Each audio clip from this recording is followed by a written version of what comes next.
My boss actually laughed out loud when I handed him my doctor's note. He thought my pregnancy was a joke, just another inconvenience from an emotional employee. What he didn't get was that he was casually breaking federal law. He couldn't have imagined that the specific, legally focused words my OB-GYN used in her next letter would start a chain reaction that wouldn't just end his little power trip, but his entire career. He thought he was untouchable, but he forgot one thing: a pregnant woman. Fighting for the health of her child is one of the most powerful forces in the universe. This is a story you won't want to miss. If you enjoy seeing justice served and believe in standing up for your rights, make sure to hit that like button and subscribe to the channel right now. It really helps, and you won't want to miss what's coming. Now, let's get into the story. Before all this mess, my life was pretty simple. I was the lead receptionist at Sterling & Croft, a high-end architectural firm. You know the type: glass walls, minimalist furniture, and a general air of quiet importance. I really loved my job. I was the first person clients saw, the face of the company, and I took a lot of pride in being professional and efficient. For 2 years, it was just about perfect. The man running our division was Mr. Sterling. To the outside world, he was this charismatic, silver-haired guy who charmed clients and gave speeches about company values. But to those of us working under him, he was a completely different person. Sterling got off on power. He wore his smugness like expensive cologne and seemed to believe that rules were for little people. He wasn't openly cruel, just dismissive. He had this way of making you feel small, waving off your concerns with a patronizing little smirk that made you wonder if you were just overreacting. When I found out I was pregnant, I was ecstatic. My husband and I had been trying for a while, and seeing that plus sign felt like winning the lottery. I shared the news at work after my first trimester, and at first, everyone was wonderful. My co-workers were thrilled for me, bringing in baby booties and debating names. Even Sterling managed a curt, "Well, congratulations, Sarah," before immediately asking if my condition would interfere with the quarterly reports. That should have been my first red flag. By week 16, the less glamorous side of pregnancy hit me hard. It wasn't just morning sickness anymore. A deep, gnawing pain started in my lower back. My doctor called it gestational-induced lumbar strain. It made sitting in the standard issue, stylish but terrible chair at my desk for 8 hours a day feel like torture.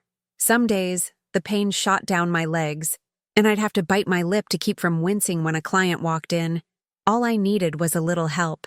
I wasn't asking for the world, just a chair with decent back support. A simple, reasonable request.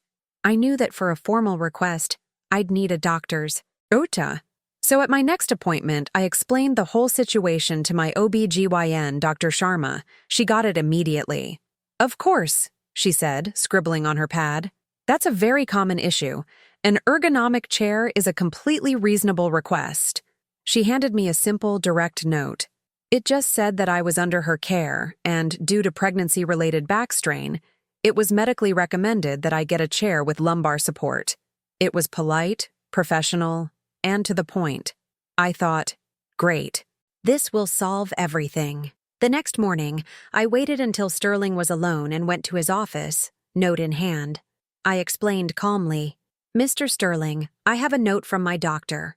My back pain has been getting pretty bad, and she's recommending a more supportive chair."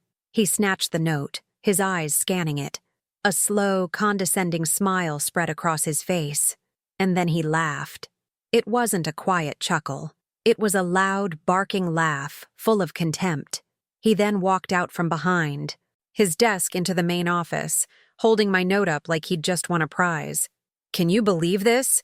he announced to my coworkers. "Sarah needs a special chair, a throne for Her Majesty, a queen of the reception desk. Doctor's orders." He looked right at me, his eyes twinkling with sick amusement. "What's next? A foot masseuse? A royal food taster?" My face was on fire. I could feel everyone's eyes on me, a mix of pity and fear. No one said a word. They were all terrified of him. Then, to make his point, he dramatically crumpled the note into a ball and tossed it into the trash can. "We're a multi-million-dollar firm, Sarah, not a daycare. The chair you have is the chair everyone has. End of discussion." I just stood there, frozen. The pain in my back was nothing compared to the sting of being publicly shamed. I felt completely powerless. I stumbled back to my desk, hands trembling, and somehow got through the day with a giant lump of anger and helplessness in my throat. He hadn't just said no. He had made a spectacle of my pain, and that was his biggest mistake. I cried the entire way home. The second I walked in the door, I called Dr. Sharma's office. My voice kept cracking as I told her nurse what had happened. I was just expecting some sympathy, maybe some tips for managing the pain. What I got instead was a call from Dr. Sharma herself 10 minutes later, and she was furious. "He did what?" she asked, her voice sharp as glass. There wasn't any pity in her tone, just a cold, focused anger that instantly made me feel stronger. "He laughed and threw the note away? In front of people?" "Yes," I whispered. I heard typing on the other end of the line. "Sarah," she said, her voice shifting from angry to strategic. "Forget the viral stories where a doctor writes some snappy gotcha note. That's not how the real world works, and it's not legally sound. What we're going to do is much more powerful. We are going to use the law." She then gave me the most important lesson of my life. She told me about the Pregnant Workers Fairness Act, or PWFA, a federal law that went into effect on June 27, 2023. She explained that under this act, employers with 15 or more employees are legally required to provide reasonable accommodations for pregnancy-related limitations, unless it causes them undue hardship.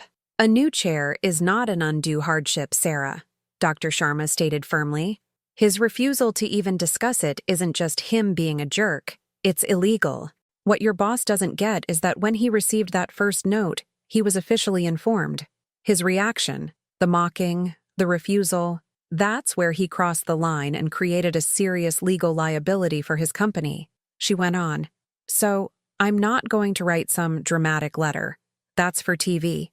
I am going to write a new, far more detailed medical document. It won't be a request. It will be a formal notification.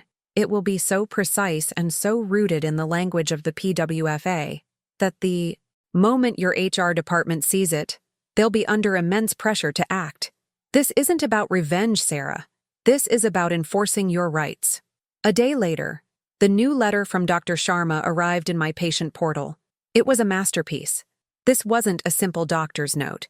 It was a formal 2-page document on official letterhead. The letter referenced the dismissed first note. It then formally identified my condition not just as back pain, but as gestational-induced lumbar strain, AI, medically recognized condition arising from pregnancy. It methodically detailed how an unsupportive chair could worsen the strain, creating risks of chronic pain and impacting my job performance. But here was the brilliant part. Dr. Sharma didn't just ask for a chair. She framed it in the legal context of the PWFA. She wrote, "To mitigate these medically certified risks and to ensure compliance with the Pregnant Workers Fairness Act, a reasonable accommodation is required. The necessary accommodation is an adjustable, ergonomic chair that provides certifiable lumbar support." She also included a list of other options, like short breaks to stand and stretch, showing we were ready to engage in what the law calls an interactive process. The letter wasn't threatening at all. It didn't need to be. It was cold, factual, and legally airtight. It spelled out the problem, the medical need, and the specific, reasonable solution required by federal law. The unspoken message was crystal clear. This isn't a discussion. This is us informing you of your legal duty. Dr. Sharma's final instruction was crucial. "Do not give this to him," she said. "Draft a polite email. Attach this letter as a PDF. Send it to Mr. Sterling, but you will CC the head of Human Resources. The subject line should be, 'Formal request for reasonable accommodation under the PWFA.' You are now creating a permanent, time-stamped paper trail that no one can crumple up and throw away." Following her instructions, my fear evaporated, replaced by a sense of calm, controlled purpose. I wasn't a humiliated receptionist anymore. I was an employee armed with documentation, formally asserting my rights. I hit send and felt the power dynamic shift. The game had just changed. It didn't take long. Less than an hour later, an email from Sterling landed in my inbox. It was dripping with condescension. "Sarah," it began, "I have received your very detailed email. I thought I was clear. As I said before, company policy dictates the furniture we provide. This is the second time you've brought this up. Please consider this matter closed and focus on your duties." He did it. He put his refusal in writing. He dismissed a formal accommodation request, citing company policy as an excuse to ignore federal law. He was so blinded by his own arrogance, he didn't realize he had just handed me the last piece of evidence I needed. But he made one huge mistake. He only replied to me. He didn't hit reply all. He didn't think HR needed to be bothered with the complaints of a lowly receptionist. Too late. HR had already seen the original email. About 10 minutes after Sterling's dismissive reply, my desk phone rang. It was Brenda, the head of HR. Her voice was carefully neutral. "Sarah, I've received your email and the letter from your doctor. Could you please come to my office? And please bring a copy of Mr. Sterling's reply." When I walked into her office, the whole vibe was different. Brenda was a no-nonsense woman, but now her face was etched with serious concern. She read Sterling's email on my phone, and her lips tightened. "Thank you for bringing this directly to me," she said, her voice low. "The Pregnant Workers Fairness Act is not optional. Company policy does not supersede federal law. Mr. Sterling's handling of this is unacceptable. We are now in what the law calls an interactive process, and his attempt to shut that down is a grave error." She looked me right in the eye. "You will have your chair by tomorrow morning. But this is no longer just about a chair. This is about a manager who has willfully created a significant legal exposure for this firm. I need to escalate this." Sterling thought he was closing the book. In reality, he had just opened Pandora's box on his own career. Sure enough, the next morning, a brand new, top-of-the-line ergonomic chair was sitting at my desk. It was heaven. But the real satisfaction came later that day. I got a calendar invite for a meeting called Follow-Up Discussion.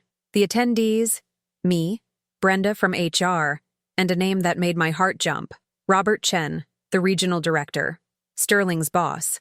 Sterling's name was on the invite, too. I walked into the conference room, my heart pounding, clutching the file Dr. Sharma had helped me create. Sterling was already there, looking annoyed. He clearly thought this was all a waste of his time. Robert Chen, a serious man with a calm but commanding presence, got straight to the point. "We're here to discuss a formal accommodation request and the company's response," he said, his eyes locked on Sterling. "Sterling, I've reviewed an email chain where you were informed of a medical limitation under the PWFA, and you summarily dismissed the request. Walk me through your thinking." Sterling, suddenly looking a lot less confident, tried to downplay it. "Robert, with all due respect, this is completely blown out of proportion. Sarah had some discomfort, and I informed her of our standard policy. It was a simple operational matter." Brenda from HR cleared her throat. "Actually," she cut in, "it became a legal matter when Sarah provided a doctor's note and you refused to engage. Your written response, stating the matter was closed, is a direct violation of our legal duty to enter an interactive process under the PWFA." Chen's gaze hardened. "The issue here, Sterling, is not the cost of a chair. It's your judgment. You publicly mocked an employee's medical need. You then ignored a formal, legally supported request, exposing this firm to a significant discrimination lawsuit. It shows a reckless disregard for our employees and our company's legal standing." Sterling started to stammer, his face turning red. I was just trying to maintain standards. I didn't think—" "That's the problem, Sterling." Chen cut him off. "You didn't think. You didn't listen. You acted out of pure arrogance." He then turned to me, his expression softening. "Sarah, on behalf of the company, I sincerely apologize. This never should have happened." He looked back at the now silent Sterling. "Sterling, please wait outside." Sterling stood up, his face a mask of disbelief, and walked out of the room. As the door clicked shut, the tension in the room just vanished. Sterling wasn't fired on the spot. As Brenda explained, big companies have procedures. He was put on administrative leave while they conducted a formal investigation. but everyone knew how it would end. His behavior was too blatant, too well documented, and way too legally damaging. A week later, a memo announced that Sterling was no longer with the company. His reign of terror was over. The aftermath was better than I ever could have imagined.